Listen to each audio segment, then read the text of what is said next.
Teenage Mutant Ninja Turtles Out of the Shadows movie. And also this movie was a continuation of the last one, and also it did have the same designs, the same actors, the same feel to it.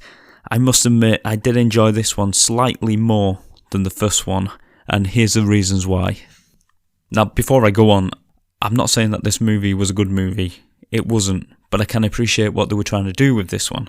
In this movie, they tried something they hadn't done before, and that was to blend in the '87 cartoon with this live-action movie, giving us at long last a live-action CGI version of Bebop and Rocksteady. And they actually look pretty good. They don't look great, but they look pretty good, and it was nice to actually see Bebop and Rocksteady on the big screen at last. And even though I hated the first one, this was enough to draw me in to go and watch the second one at the cinema. We also got Krang and the Technodrome. And Baxter Stockman was also introduced Space More in his original comic book design. And I've got to say, he reminded me a lot of Neil deGrasse Tyson for some reason. I'm not sure if anyone else thought that, but I always think that when I see this movie, I always think it just reminds me of Neil deGrasse Tyson, and I wonder whether that was intentional. Now, here's the bad points I have to mention about this film. We did get the great fan service of the 1987 cartoon mixed in with it, but it wasn't enough for me to stop this movie being bad. Instead of attempting to make Shredder a more interesting character than we got in the last movie, he is now simply reduced to a side character who works for Krang, and even at one point in the movie, Krang freezes him and imprisons him, and that's it. We don't see him again. He isn't in the end of the movie. There's no big fight with Shredder. When we do see him, he's merely a character shouting orders to his henchmen. And then we get on to Casey Jones, who is also in this movie, and other characters from the comics and the TV show. In this movie, he is played by Arrow star Stephen Amell. Now, when I first heard this news, I thought, oh great, he's a fantastic Green Arrow. I like him in Green Arrow, he's brilliant. Unfortunately, I found him to be another letdown. Casey Jones is a crime-fighting vigilante, but in this movie they make him a corrections officer who wants to be promoted to a police officer, and he only wears a hockey mask in his spare time. Also, they just make him a cheesy as hell in this version, not at all like the source material. And then once again you have the Ninja Turtles, who are once again big hulking monsters who are bulletproof.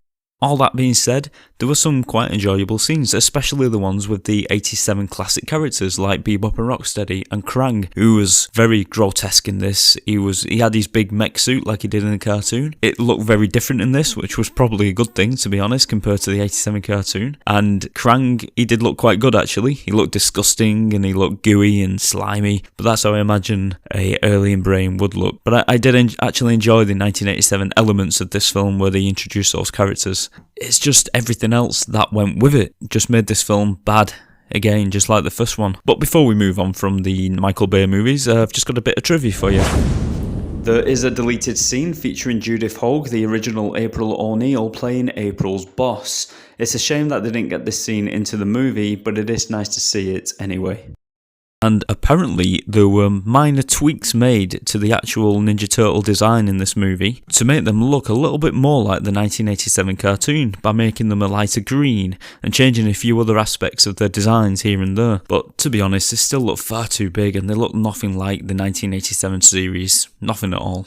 Apparently in the scene where Krang freezes Shredder and imprisons him, as Shredder is being put into storage on the Technodrome, you can actually see a frozen Triceraton and a Neutrino, both of these characters out of the comic books and the cartoon, so that was another bit of great fan service that they gave us. There's also a moment in the film where you hear the 1987 theme tune as the Ninja Turtles sound the horn on the Turtle Wagon.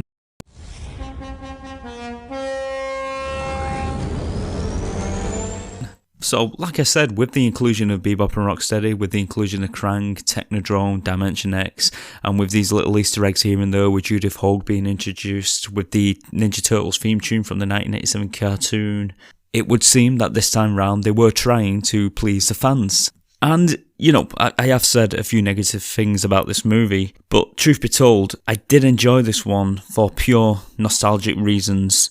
It's nice to eventually see the appearance of some of the 1987 cartoon characters, which made this one of my guilty pleasures. It's not a great film, but I did enjoy it in a weird way, if that makes sense.